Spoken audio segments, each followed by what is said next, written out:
Hey guys, welcome to another episode of The Completionist. So it's that time of year, guys, where I make a video where I talk about the games that I completed and permanently retired over my winter break, because I'm only a few days away from traveling back out to Alberta, for another work stint. But this winter break was actually really productive, unlike last year where I only managed to get 3 games completed and permanently retired. While I was in the process of playing 2 other titles. This year I managed to reach my goal and I actually managed to get 5 games completed and permanently retired. So I wanted to make a video and to share with you guys the 5 games that I did manage to complete and permanently retire over the winter break and just sum up my brief thoughts on them. So anyway, let's not waste any time because these types of videos tend to run a while, and I'm grateful when you guys want to stick around and listen to what I have to say. So anyway, the first game that I completed for my winter break of 2023 is a game that I've already talked about on this channel. I provided my impressions on it, and that is Valkyrie Elysium, for the PS5. So I'm not going to pretty much I'm not going to say a lot about this title because, if you want to know my true impressions on the game, you can check out my last video. But I'll just sum up my quick thoughts on the title when it came to completing it and permanently retired. The game's fine. It was my most anticipated game of 2022, and I'm really grateful that my best friend bought it for me, as a birthday / Christmas gift. And despite it not really living up to the legacy of the Valkyrie Profile series, I thought it was a relatively half-decent attempt. A little shallow in parts, a sharp contrast, in the gameplay that we typically expect out of Valkyrie Profile titles. But since the license was given to a brand new company, I can kind of understand why they went the direction that they did. Obviously, it doesn't hold a candle to the other Valkyrie Profile titles, but I certainly, got my enjoyment out of it. I didn't consider it, a complete waste of time, and I certainly got my personal enjoyment out of it, even though you could tell it was a budget title. With regards to completion, guys, it's it's not relatively difficult. I managed to complete the actual core game, so I managed to get the platinum trophy on it. I beat the game on normal difficulty, I beat the game on hard difficulty, I maxed out all the weapons, the SSS rating. I got all the Hollow Blossoms, I got all the Verdant Blossoms, and I did every side quest, and pretty much I did everything in that game that you could do. But now, even though the core game has been fully completed, I still got the expansion pack to the game left to do. I have 2 trophies left in the expansion pack. And once I get those final 2 trophies, then everything regarding that game is done, and I never have to pick up the title again. And I highly doubt, Square Enix is going to release more DLC with regards to the game. So the final 2 trophies that I'm working on the game right now is beating the game on its hardest difficulty, Valkyrie difficulty, and that's quite an endeavor. And I need to beat the Seraphic Gate, which is unlike a lot of the other Seraphic Gate dungeons, in other Valkyrie Profile games. It's pretty much a boss rush.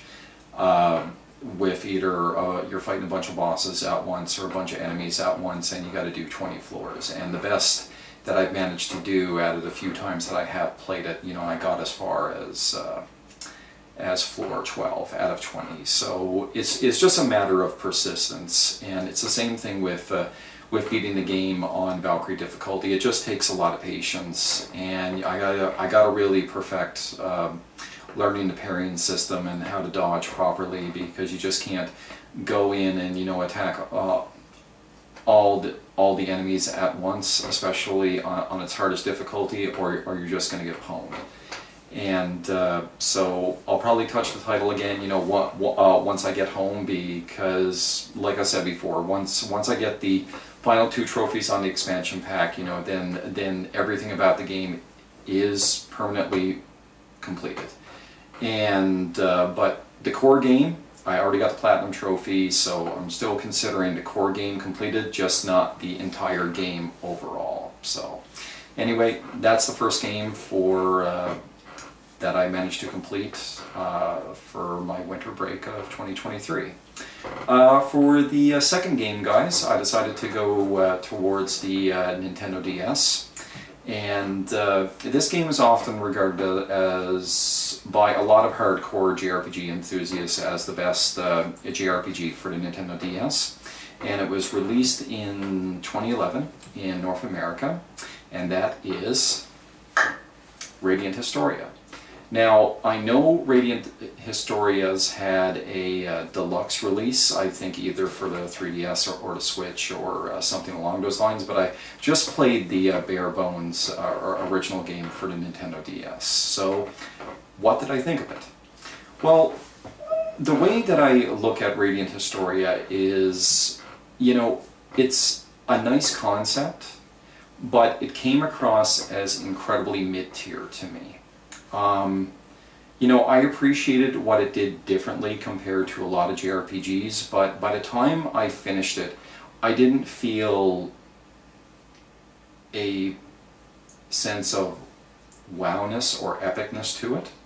I think the biggest thing that I did appreciate about it is the time travel aspect of it and all the different nodes that you can go through in time, because there are so many bad endings littered throughout the game, and you have so many choices that sometimes even when you think you're making the right choice, it'll actually give you a bad ending, but it actually resets you back to a point, you know, where it's incredibly convenient. In this game, it is impossible to miss anything. Like, because sometimes some of the best weapons, armor, accessories, items, you know, you have to steal from bosses or, you know, certain enemies. But you can go back to a lot of different points in time, and the backtracking in the game is very minimal. So it's incredibly convenient, and I know the struggles as a video game completionist. You feel really defeated, you know, if you're going through a game and you think you've gotten everything, and then all of a sudden, you know, you're a couple of hours past a certain point, past like your last save point, and then you realize, oh crap, I forgot something, I forgot to do this, I forgot to do that, and you can't go back to it. You don't have that problem, you know, in Radiant Historia, because a lot of the storylines, a lot of the different timelines are available to you at any time. The completionist aspects of the game are relatively easy. You know, it's just a matter of filling in every node. I think there's like 256 of them, I think. And if you manage to get all the nodes, then you get to see all the different good endings at the very end involving, you know, all of your characters. You know, like I really thought the battle system was kind of interesting, you know, where enemies are on a 3x3 grid, and you kind of got to like chain attacks so that you're attacking all of them at once. Like if you push one enemy up into another enemy, you know, in the upper right corner, then the next character can actually attack them. But I think one of the biggest drawbacks with the game is that, you know, for the most part, you know, it felt a little on the easy side. You know, I didn't find much challenge with the actual game. I think there were maybe 2 bosses that gave me a little tiny bit of trouble, but by the time you hit the 70-75% part of the game, then some of your characters just have certain attacks that will literally just make every encounter in the game just incredibly easy. But, you know, a lot of people do consider it, you know, to be the best JRPG, you know, for the Nintendo DS. I respectfully and politely disagree. You know, out of the games that I have played, you know, for the Nintendo DS, I think The World Ends With You is still my favorite JRPG for the Nintendo DS, and there are actually some other, you know, Nintendo DS titles, JRPGs specifically, I probably enjoyed a lot more than Radiant Historia, like Nostalgia. And but for what it is still a really enjoyable game.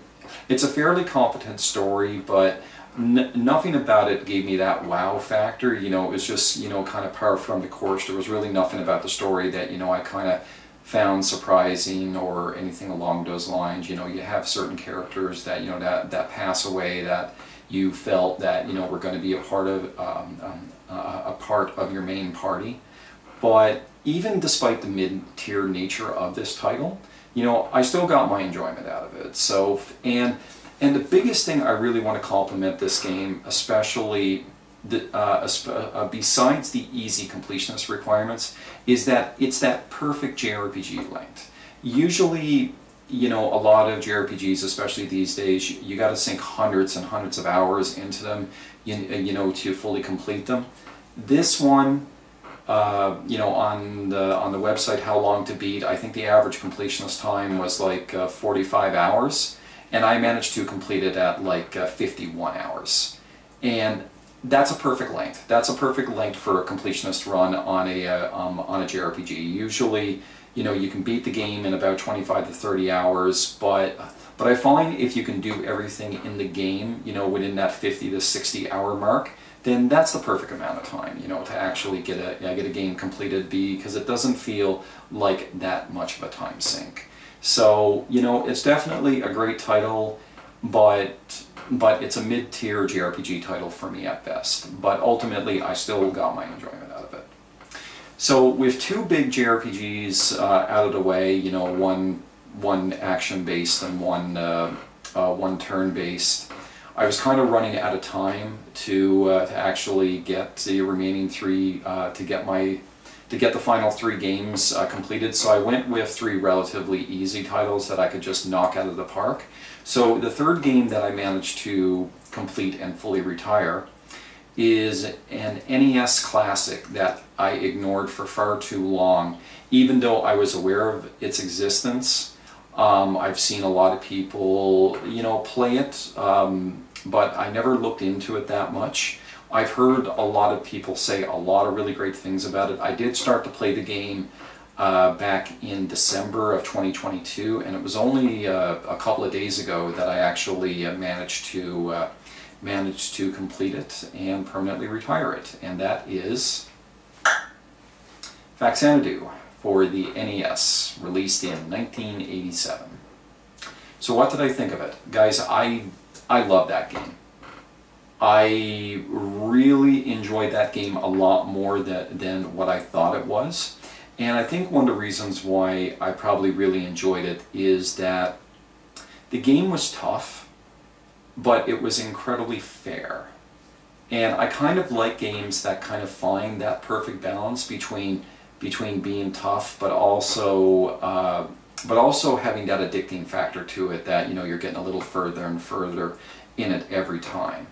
You know, with Faxanadu, it's literally just like a side-scrolling action RPG, I guess. You know, where you know, you just have sword play and platforming, and you're just going through the world tree and just trying to retrieve the treasures in order to beat the game. But with regards to completionist standards on this game, guys, it's just a matter of collecting every spell, collecting every piece of armor, collecting every shield, and then collecting every sword.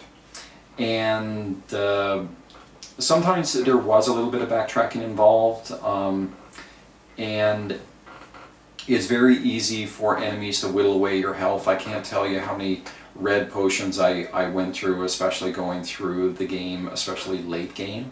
But yet it still had that really addictive feel to it, because the game was incredibly generous, especially when you died. Because let's just say if you got through a dungeon and you ended up beating the boss, and you got the item in that dungeon room, and you ended up dying, you know, going back to the save point and things along those lines, you know, when you died, you didn't have to go back to that dungeon and retrieve that item again. It was already in your inventory.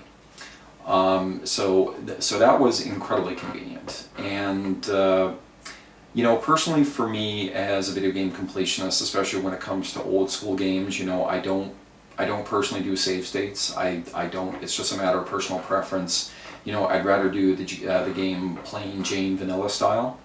And so, you know, I did use the password system. All I can say is I'm incredibly grateful for camera phones, because the problem with especially these long NES passwords is that you really got to look at the pixelation of the letters and the numbers, because sometimes it's easy to confuse one for the other. It's very easy to confuse the letter O with 0, and it's very easy to confuse the number 1 with lowercase l. So the thing is like there were times where, because it did take multiple days to actually get through the game, and so, you know, I was always constantly taking pictures of passwords so that, you know, I would actually know which character to actually select, you know, in the password screen to actually, you know, bring me to where I last left off. But, you know, besides collecting all the spells and the weapon, shield, and armor, you know, you had to max up your experience points. You know, I think that your last status was like 45,000 experience points, and it's very easy to rack up gold and, you know, experience points in the game. It's very easy to grind for these things. You know, some of the boss fights can whittle away your health pretty quickly, but nothing about the game really felt tedious. To be honest, you know, there's a part of me that kind of wishes that the way that Fax Anadu did things was the way that Zelda 2 should have turned out, because Zelda 2 is still a game that I have briefly played, but I haven't gotten very far in. But I almost feel like that, you know, Zelda 2 should have probably taken the Fax Anadu formula. I don't know what got released first, you know, I don't know offhand. But it seems like if Zelda 2 took aspects of what made Fax Anadu great, I think that game would have been a lot better. So, but overall, I certainly got my enjoyment out of Fax Anadu, and it's definitely been one of the better NES games that I've actually played. Alright guys, on to the fourth game. The fourth game that I completed and permanently retired was a game that's had its share of ports on so many different systems. It's a timeless beat 'em up, you know, for all the right reasons. You know, it holds a legacy upon itself, and I decided to play the port on the Game Boy Advance, and this port got released in 2001. And despite already having played and completed this title on other systems, the title that I actually decided to complete and permanently retire on the Game Boy Advance is Final Fight 1 for the GBA. So it's Final Fight, guys. It's a relatively easy game to beat as long as you know what you're doing. With this port of the game, it does things sort of differently. It gives you a few more completionist requirements. You know, the key thing is that on the Game Boy Advance version is that it has a counter for enemies defeated, and you have to and every time you defeat a certain amount of enemies, you'll unlock something. You know, in the options menu, you'll unlock, you know, more lives, or more continues, or the ability to rapid punch, or to give your character, you know, a different color scheme. And one thing that the Game Boy Advance version of Final Fight 1 does is that it actually lets you use Cody's and Guy's Street Fighter Alpha skin colors. And that's actually something incredibly unique. But despite playing Final Fight on other systems as well, the Game Boy Advance version, it's still a good port. It's still a half-decent port. But I find the enemies a lot faster in the Game Boy Advance. You know, obviously, the sound isn't as strong. You know, a lot of people often tell me that, you know, the best version to play Final Fight on is, you know, the Sega CD version, or the digital version, I think, that got released on the on the Xbox 360 or PS3, PS4, and I think that got combined, you know, Capcom arcade classics, you know, with Magic Sword and that kind of thing, and but I certainly got my enjoyment out of it. But in order to consider this game fully completed, you need to beat the game with Guy, Cody, and Hagar. It doesn't matter if you beat the game on easy mode or hard mode. You still get the same ending. So you beat the game with all three characters.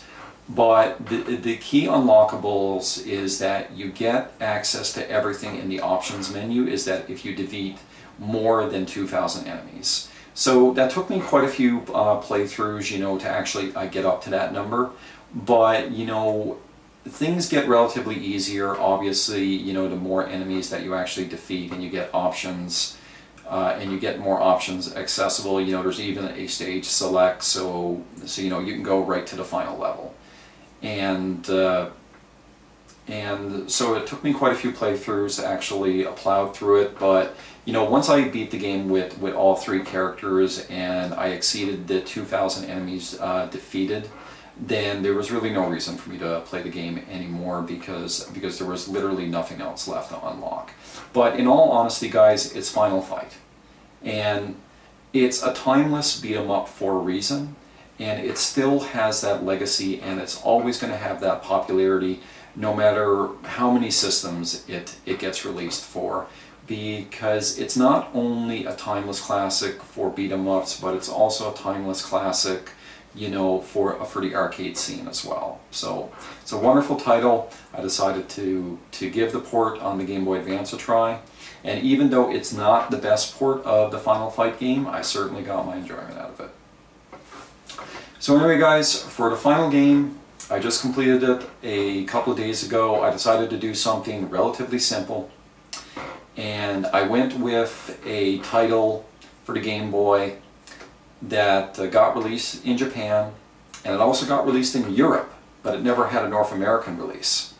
So I ended up finding the title through my randomizer, and I was actually pleasantly surprised with how much I enjoyed this game, despite it being super difficult at points. And that game is Hammer and Harry, the Ghost Building Company, released for the Game Boy in 1992. And Jesus, guys, that cover art is really fucking ugly. So let me get rid of that, and let's give the Japanese cover art a try. And hopefully that's a little easier on the eyes. Guys, I was actually very pleasantly surprised with how enjoyable that platformer is. It's actually the first Hammer and Harry game that I've actually ever played. I've never played any games in the series, but this Game Boy version is actually really fun, even though it gets super difficult after level 2. When you get on the airship in level 3, the difficulty spike shoots way up. But one thing that you do have working in your favor, guys, is you do have unlimited continues. And boy, did I go through a lot of them. Because, like, I'm actually very surprised that, you know, for how enjoyable that game is, you know, the controls are actually really incredibly tight. You know, the hit detection is great, the platforming is great. You know, Harry jumps really high. He can't jump very far. And sometimes, especially on the airship level in level 3, you know, you have to grab onto wires and stuff like that, and sometimes it doesn't always grip. And the hit detection is fine, even though, you know, there's a few instances where it sort of feels a little off, but that didn't really detract from it. And the best thing of all, guys, is that if you get through the level and you lose at the boss fight and you have to continue, it doesn't start you back at the start of the level again. It starts you back at the start of the boss fight, which is incredibly convenient. However, in the final level, in level 5, you kind of have this, like, kind of boss mini gauntlet. You know, you have to defeat this robot you know, 3 different times, and then you go into a factory and then you have to defeat this kind of like gauntlet of enemies, you know, 3 times, and trying to get through that, you know, on just 2 or 3 lives and limited health. You know, it takes a lot of practice, it takes a lot of memorization, but then once you get to the final level, then once you get to the final boss, then you don't have to worry about it anymore, because even if you die at the final boss, then when you continue, you'll actually start right back at the final boss. But another thing that I really loved about the game, guys, is that you have a lot of variety of attacks, you know, besides just swinging your hammer. You know, you can ground pound, you can use your hammer above your head, you know, to protect you from flying projectiles. But I actually loved how inventive some of the boss fights were in this title. You know, some of the boss fights actually require you to not simply hit the boss with the hammer. You know, in the airship fight, you actually have to ground pound the ground to destroy the blimp underneath you so that the debris will come up and actually hit the boss, and that's how you defeat the boss. And then there are other bosses that are immune to your hammer strikes that, you know, you have to push a bomb up against them. So, you know, I really appreciate, you know, the inventive style on this title. And, you know, even though it's your standard action platformer fare, they actually did enough to make it really enjoyable and a little different, you know, from your typical action platformer. And, you know, with regards to completion, guys, there's not really anything to collect. You just got to get through all 5 stages. But after stage 2, you're going to see a sharp spike in difficulty, but if you keep at it, if you learn the patterns, you know the boss patterns, you know how the stages are, it will take a bit of practice, because there are some nasty shenanigans, you know, in some of the later stages. But with enough practice, you'll definitely get through it. But, you know, I think out of a lot of the action platformers that I've actually played on the Game Boy, this has actually been one of the better ones. It's just a crying shame that the game never got released in North America, because I think a lot of people would have really enjoyed it. And so if you have a chance to get it through emulation, or if you can get a European copy or even a Japanese copy, I personally think it's a game well worth playing. So anyway, guys, those are the 5 games that I completed over my winter break. So anyway, I'll have some videos made on reserve, you know, when I work out in Alberta like I did last year. So, you know, guys, I really wish I could have made more videos over the winter season. I really wish I did. But sometimes it was just hard to find the time, and, you know, especially in this day and age, guys, you know, I kind of got to be in the mood to actually make videos. And, you know, nothing's worse than, you know, forcing yourself to make something that, you know, you don't want to make. So, and, you know, when it comes to the videos that I do want to make, guys, you know, I don't want to just make standard fare that, you know, you'll see from a lot of other YouTubers. You know, I actually want to make topics that actually mean something to me and are kind of a little off the easy path. You know, look at a few topics that are a little different than, you know, than what you see from everyone else. So anyway, stay tuned for those videos that I'll try to release on a bi-weekly or, you know, monthly basis, you know, while I'm gone away to work. So, but anyway, guys, I appreciate the comments on the Valkyrie Elysium Impressions video. So anyway, I certainly hope you enjoyed this video and the 5 games that I managed to complete over my winter break. And as always, guys, take care, and I wish you nothing but the best. Later.